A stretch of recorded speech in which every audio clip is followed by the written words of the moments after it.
YouTube. Aujourd'hui, on est réunis pour quelque chose de monstrueux. Quelque chose dont vous n'étiez pas prêts. Qu'est-ce que c'est, vous allez me dire? Vous êtes naïfs. C'était pourtant sûr. Aujourd'hui, guys, je vous présente quelque chose d'incroyable. Quelque chose qui va vous bouleverser. Qui va changer votre façon de voir les choses. Je suis sérieux. À partir de maintenant, vous ne verrez plus le monde de la même façon. Je vous présente féroce, intrépide, maniaque. Bon, aujourd'hui on part sur une vidéo YouTube sur la tier list de Rogue Company. Qu'est-ce que c'est une tier list, vous allez me dire? Morgane, qu'est-ce que c'est une tier list? Je te tais, je parle. Donc une tier list, guys, c'est super simple. C'est un classement qui va se faire avec tous les opérateurs qui sont jugés pas forcément du plus fort, mais au moins du plus pratique, du plus utilisé, du plus fort, jusqu'au moins utilisé, du moins pratique et du moins fort. Bien sûr, cette liste est incroyablement subjective, puisque c'est par rapport à ce que j'ai passé comme heure sur le jeu avec mes collègues et contre qui j'ai joué.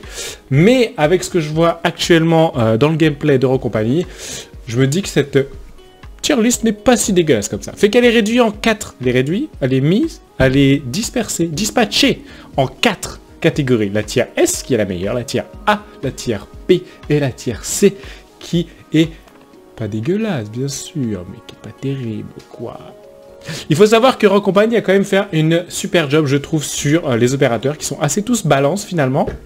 Donc choisir finalement c'était assez compliqué, mais en fonction de ce que j'ai joué et de ce que j'ai vu, j'ai pu venir avec ces 4 listes là. Voilà. En même temps, ce que je vais faire, c'est que je vais vous expliquer l'arme qui est la plus intéressante à jouer sur ce personnage et son pouvoir, bien entendu. Et on part tout de suite sur la tier list S.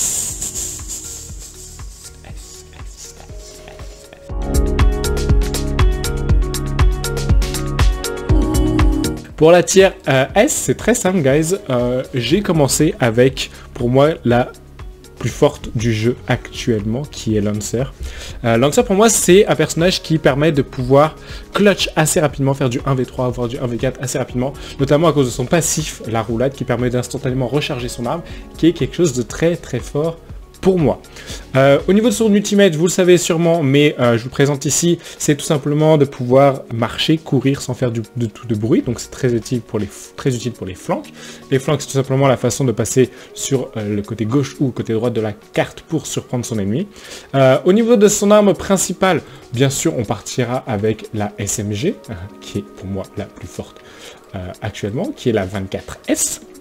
Très efficace là-dessus. Pour moi, Lancer la plus forte du jeu actuellement, n'hésitez pas à me dire ce que vous en pensez.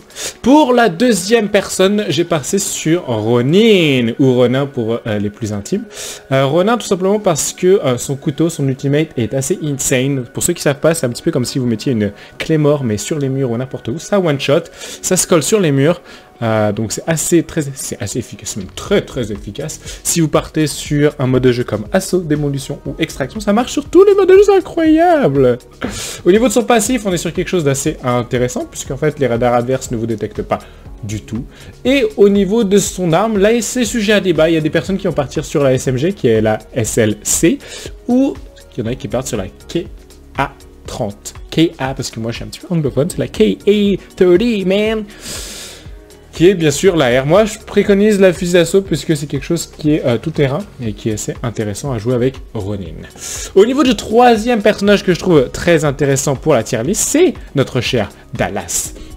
Notre cher Dallas, si vous ne le savez pas, son pouvoir est complètement overcheaté, broken, complètement pété du slip. Le triangulateur qui permet en fait à chaque fois que vous l'utilisez de pouvoir faire un drone qui permet de savoir où sont les ennemis. Donc vous allez me dire, ouais c'est pas mal, mais si c'est qu'une fois par game, c'est pas ouf. Et c'est là où ça rend la chose super broken avec Dallas, c'est que son passif permet de recharger sa compétence à partir du moment où il neutralise un ennemi. C'est-à-dire qu'à partir du moment où il le knock down.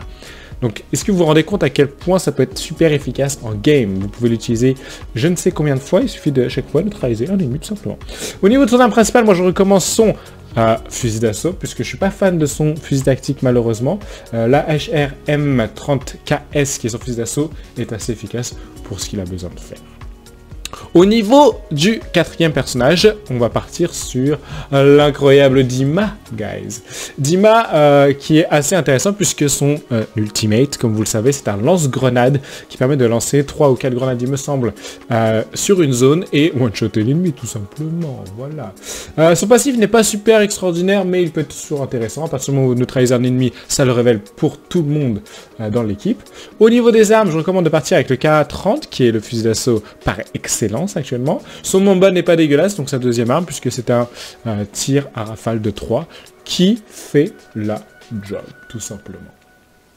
Pour le dernier personnage de la tier list, s'il vous plaît, roulement de tambour, Dahlia. Dahlia qui est le nouveau rogue qui est apparu au avant-dernier patch, donc avant ça. Dahlia qui est incroyable tout simplement pour sa réa à distance. Vous allez dire, mais Morgane, on a déjà une réa par distance avec Saint et son drone. La difficulté avec Saint, on en parlera plus tard, c'est qu'il n'est pas discret. L'avantage de celle de Dahlia, c'est que vous pouvez réa votre ennemi en toute tranquillité, en toute discrétion, ce qui en fait quelque chose d'assez incroyable. Son ultimate principal, donc c'est la réa dans les 30 mètres comme je l'ai dit, et du coup ça vient avec son passif qui va vous permettre d'avoir le passif avec celui avec qui vous êtes lié en fait, que vous voulez réa à distance. Au niveau des armes, là je suis assez partagé, le MXR est très efficace en fusil tactique, mais on veut partir quand même sur objection pour avoir un petit avantage au corps à corps. Car la plupart des maps sont quand même assez efficaces pour jouer le corps à corps. Donc je partirai quand même sur l'objection qui est la SMG de Dahlia. Maintenant passons à la tier list A.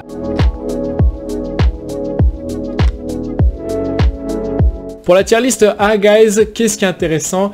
J'en ai pris que 4 sur la tier list A. Ça a été assez difficile puisque ils peuvent quasiment être en tier S tellement ils sont puissants ces personnages, mais je les ai quand même laissés en tier A parce que je pouvais pas mettre tout le monde en tier list S, ok? Donc le premier c'est Vi. Vi qui a eu un gros buff à la sortie de avant ou à peu près au milieu de la sortie de Dahlia. Son ultimate est intoxication, ça veut dire qu'elle lance une barre de poison qui en fait va réduire les PV maximum de votre ennemi. Ce qui va très bien avec son passif, comme par hasard, qui en fait quand vous réduisez les PV maximum d'un ennemi, ça augmente les vôtres jusqu'à un bonus de 25. Ce qui est très intéressant pour les modes de jeu du type démolition ou extraction pour couvrir des zones par exemple. Au niveau de son arme principale, je recommande l'AR qui est le Nightshade. Son fusil à pompe est très efficace, mais malheureusement ça ne fera pas la job si vous partez sur de l'assaut par exemple, ou si vous voulez clutch plusieurs ennemis. Je trouve que les fusils à pompe ne fonctionnent pas assez bien pour ça.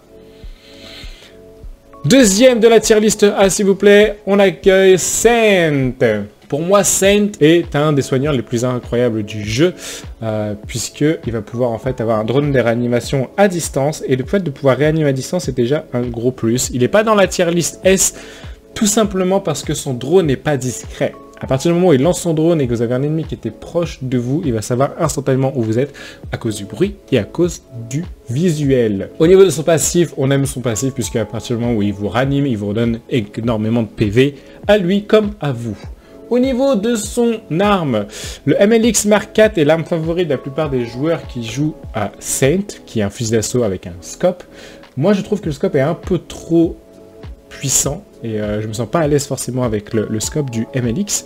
Je repartirai plutôt sur un Mamba qui est le fusil d'assaut à tir rafale de 3. Bien sûr il faut savoir le gérer puisque ça demande un minimum de aim. Mais sinon, il est très efficace. Pour le troisième personne de la tier list A, guys, on part sur mon ami préféré, le sniper Fantôme. Fantôme qui est pour moi une des personnes les plus fortes du jeu. Je l'ai mis en tier list A parce que je trouve pas son ultimate hyper efficace. Donc son ultimate en l'occurrence, ça va être de lancer une grenade fumigène qui révèle les ennemis proches. Je trouve pas ça hyper efficace parce que ça gêne énormément nos alliés également, je trouve. Son passif est extraordinaire puisqu'en fait, blessure fatale permet de delay, donc de retarder la régénération des PV de vos ennemis, ce qui est en fait un atout de choix. Au niveau de l'arme principale, bien sûr, on partira sur son sniper, donc le LR15 full body, qui one-shot dans la tête et qui environ 75 à 80% enlève la vie si vous mettez dans le corps. Attention à la deuxième arme, qui est la deuxième arme, qui est un fusil automatique, qui est très efficace, guys. Je vous conseille de le tester si vous avez l'occasion.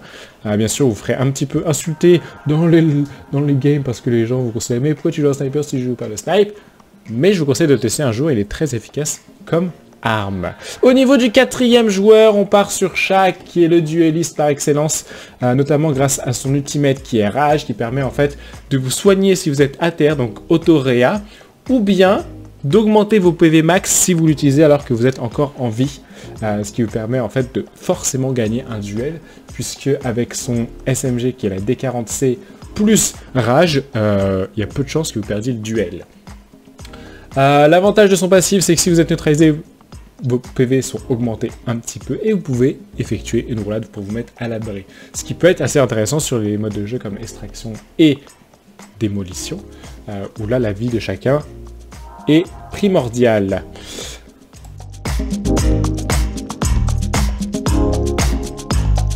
Liste B, il faut savoir que ce sont quand même des joueurs forts, c'est juste qu'ils ont forcément quelque chose qui, moi, me dérange au niveau de leur gameplay ou bien au niveau de leur utilité. On va voir ça au travers, vous allez me dire ce que vous en pensez bien sûr.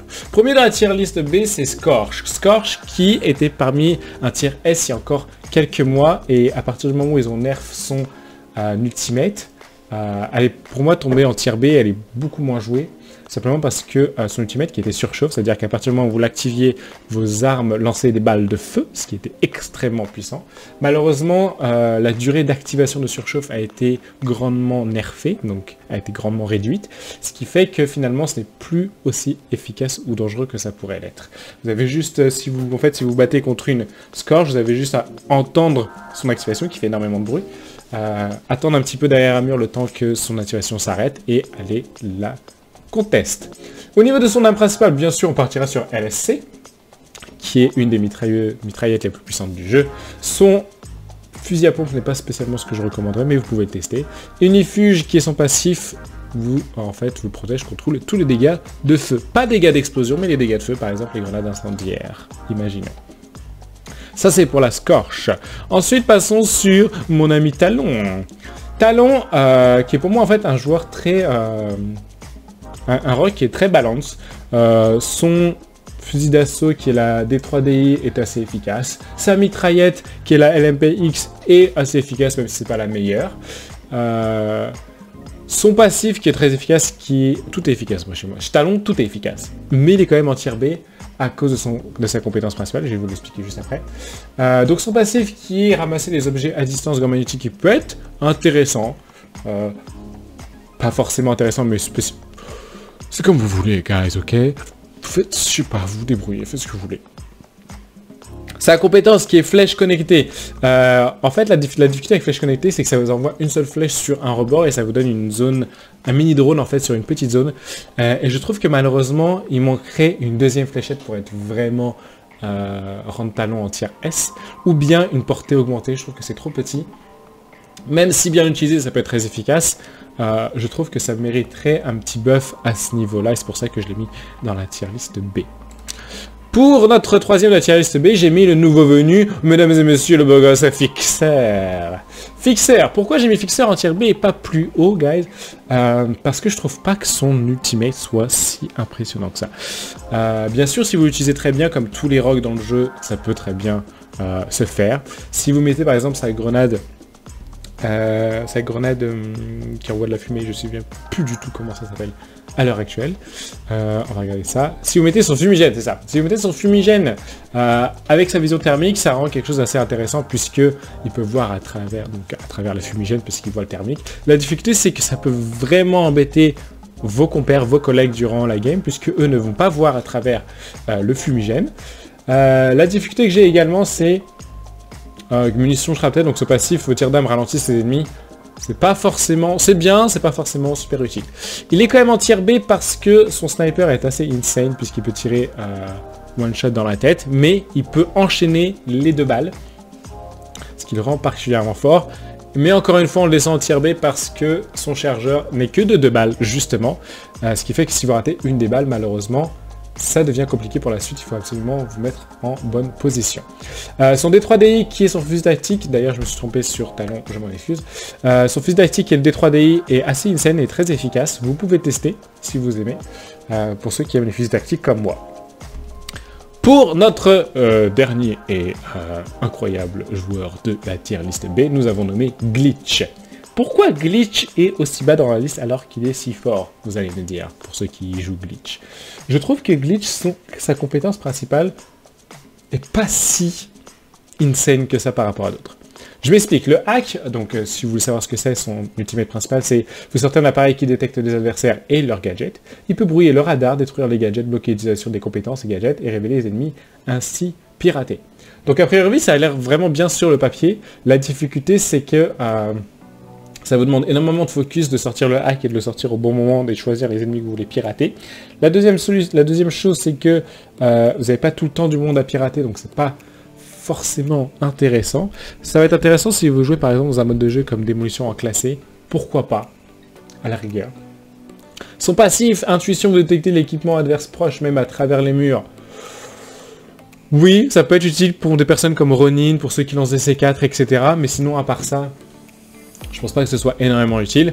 Son fusil à pompe, le SKS6, est assez intéressant, mais on préfère jouer avec le LMPX, qui est donc sa mitraillette principale.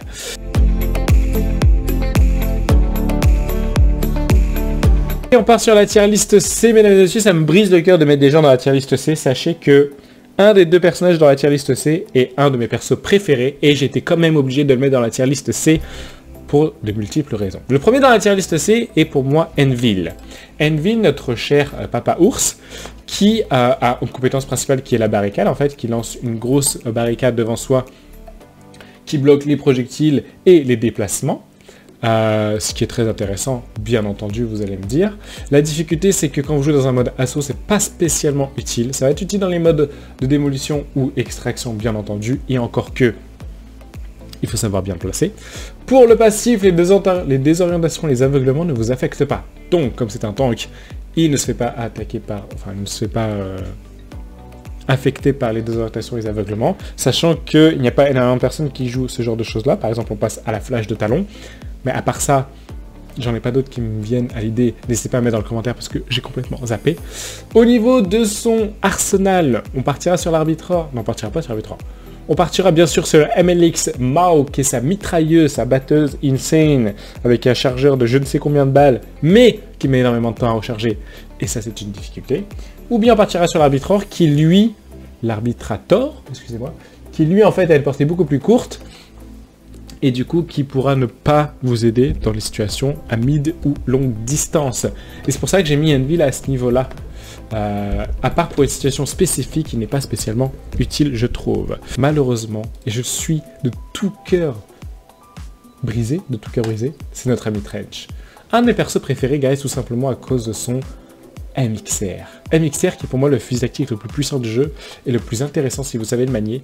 Bien sûr, tout le monde partira sur son arme principal qui est le fusil d'assaut HRM 30KS. Mais moi, je vous recommande le MXR, guys. Si vous savez à peu près viser, le MXR est fabuleux. Par contre, pourquoi il est en tier C? C'est à cause tout simplement de ses passifs et de son ultimate. Surtout son ultimate qui est grenade de barbelé, qui est en fait un projectile qui envoie des fils barbelés qui ralentissent les ennemis. C'est tout. That's it. C'est-à-dire que vous lancez une grenade, ça lance des barbelés autour, et ça ralentit les ennemis qui passent dedans. Donc, vous allez me dire, bah, c'est super pratique pour des modes de jeu comme, par exemple, admettons, démolition et extraction. La difficulté, c'est que grenade de barbelé peut se faire défoncer. À partir d'une simple grenade à l'intérieur ou même un coup de crosse, les barbelés se font enlever du sol. Et donc, dans ces cas-là, je trouve que ça sert plus à grand chose malheureusement. Et même si ça ralentit vos ennemis, ça ne les neutralise pas. C'est-à-dire qu'ils peuvent quand même vous tirer dessus s'ils sont ralentis. Son passif qui va être en fait technophile, vous disposez d'un gadget supplémentaire, à savoir que l'un de ces gadgets c'est tout simplement la grenade qui, pas paralysante, mais cette grenade qui incapacitante. Grenade verte en fait qui est censée vous embêter en fait, comme une grenade lacrymo un petit peu. qui pour moi n'est pas spécialement efficace. Mais passons. Et son deuxième, ce qui est en fait un système trophy, si vous connaissez un petit peu Call of, qui est en fait un trophée que vous mettez au sol et en fait empêche les grenades ou les choses comme ça d'arriver. Donc Trench est vraiment dans la catégorie des soutiens, mais la difficulté c'est qu'en soutien il n'a pas de grosses compétences qui va se différencier, comme par exemple avec Xayne qui peut réa, ou avec Dahlia qui peut réa à distance. Je trouve que malheureusement Trench est un petit peu laissé à l'abandon ici.